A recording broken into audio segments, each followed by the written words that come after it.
Let's go Green Revolution, Chini Kimpo. Good evening once again, and may kasama na naman tayong isang beauty queen dito, napakagandang beauty queen sa tabi ko. Would you like to introduce yourself?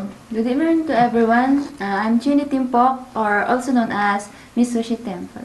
Nice, ang ganda ng Sushi Temple talaga. Parang Shirley Temple, ano? So, anong napanalunan mo dun sa pageant? Anong title? Miss Better Globe. Miss Better Globe, wow.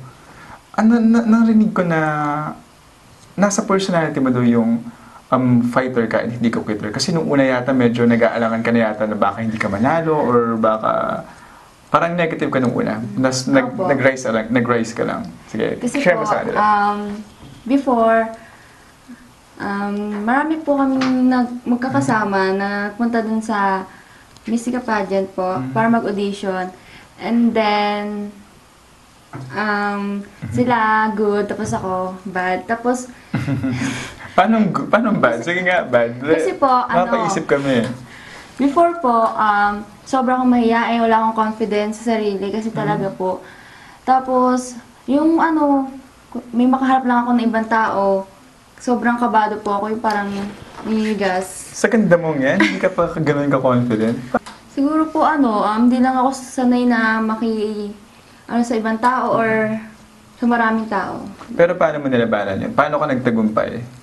Siguro po dahil kay mami kasi sa pang-aapi. Kasi po, yun, parang nung nag-audition kami, ayun, nadadown ako kasi, yun nga po, parang wala akong confidence sa sarili. Tapos, talagang, tumayo lang ako dun sa stage na yun. Siguro kasi, ang nakita ko sa'yo, siguro yung kada sa mga tao kasi, pag sobrang, kahit gaano kahina isang tao, pero pag sobrang nabubugbog na, lumalabas na yung tapang yan eh. Kumbaga sa dami ng sugat na mo, lumalabas na yung pagka-fighter sa sarili mo, di ba? Nakita mo ba yun sa sarili mo na lumabas yun, na talagang papatanayan ko kay Miss Mystica or kay Mami na deserving ako sa ganito? Oh, yes po. Thankful nga po kasi dahil din sa pageant na to, dahil sa nung unang audition, siyempre, di ba pag nadadown tayo, doon ka kumukuha ng lakas para magkaroon ka ng lakas ng loob, tsaka ng confidence sa sarili mo. Okay, mapunta naman tayo ngayon sa napanalunan mong title. Paano to nag-pave ng way or paano to naging way para maunawaan mo yung mga present problems natin sa environment, especially sa pagkakalbo ng mga puno? Ano bang pumasok sa isipan mo? Kasi po, di ba po, Better Globe, parang naisip ko rin po na maganda to kasi this is about our environment. Kung paano masisave, di ba po ngayon, sobrang dami ng calamities, yung konting ulan lang, hangin, sobrang dami lang nadadamay, yung tulad po before nung bagyo.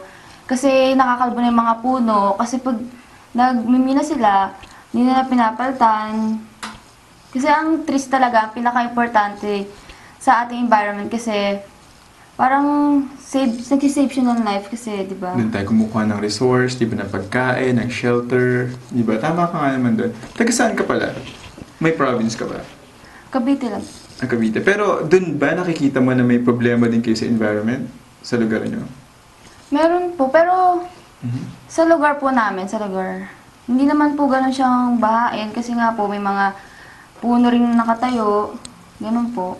Pero if you are given a bigger opportunity or mas malawak na grasp and kapangyarihan, ano yung unang-una mong gagawin para i-address yung problem sa environment? Dahil total, Miss, ka na rin, talagang yung title mo is also environment related. So, papanindigan mo na yan. Kung may kapangyarihan ka na talaga, kung may way ka lang talaga, anong unang gagawin mo? Siyempre po, gagawin ko yung tungkol sa environment natin, kailangan natin ng maraming trees, mga plants, para sa atin. Then resource din po, yung ganun. So, willing ka makipag-usap sa mga government officials, sa mga NGO, sa mga taong nasa posisyon para tulungan ka. Willing ka gamitin yung tinatahak mo ngayon sa showbiz at yung title mo para maging instrument yon para matulungan yung cause na pinaglalaban mo. Opo. Ganun ba? Okay. So, mapunta naman tayo. Mukhang may pelikula tayong dalawa na magkasama. Tama ba? Yes po, yung Kasama tayo sa querido. Querido. Anong role mo doon? Sige, share mo sa kanila. Asawa ng Asawa. anak ni Miss Mystica. Napakita mo ba din yung capability mo sa acting? Naramdaman mo ba na naging isa ka ba dun sa karakter na ginagampanan mo? Opo, dun po kasi, dun po sa role namin, may lesson po dun makukuha. Yung parang yung role namin, puro lesson siya kasi we're just, kabataan pa lang, teenager. Na nag-asawa? Opo, parang ganun. Karaniwan nangyayari sa atin ngayon, di ba? So, maganda nga naman na mapanood niyo yung pelikula para makita niyo yung mga possible consequences pag hindi kayo handa, pag na mag-asawa pa pero napilitan kayo dahil sa choices niyo na rin, tsaka sa mga circumstances, di ba? Tama ba? Ano ba? Invite mo pa sila. Invite mo sila sa Querido. In-invite ko po kayo lahat na manood ng Querido. Coming soon na po siya. At maganda po to, marami po kayong lessons na makukuha lalo na sa mga kabata. Bataan. Tama ba? At mas makaka-relate kayo dahil sinasabi ko sa inyo, yung pelikulang to ay hindi lang dahil sa may moral lesson or anything, kundi ang nangyayari to sa pang-araw-araw na buhay. Maraming makaka-relate dahil sa modern na panahon ngayon, marami din naman talaga ang napunta sa ganung sitwasyon. Kagaya mo, kagaya ko, di ba? Opo.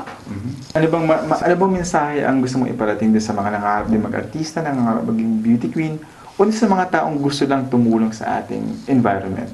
Total, lahat naman yun nakikita na sa'yo. So, maaring sa mga manonood, may mga katulad mo din na isa sa tatlong yun ay gusto nilang tahakin.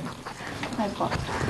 Good evening po ulit sa lahat. Ang una-una po, ang kailangan po natin talaga ay tiyaga at confidence sa sarili, lakas ng loob, tiwala, para makuha natin o maabot natin lahat ng pangarap natin.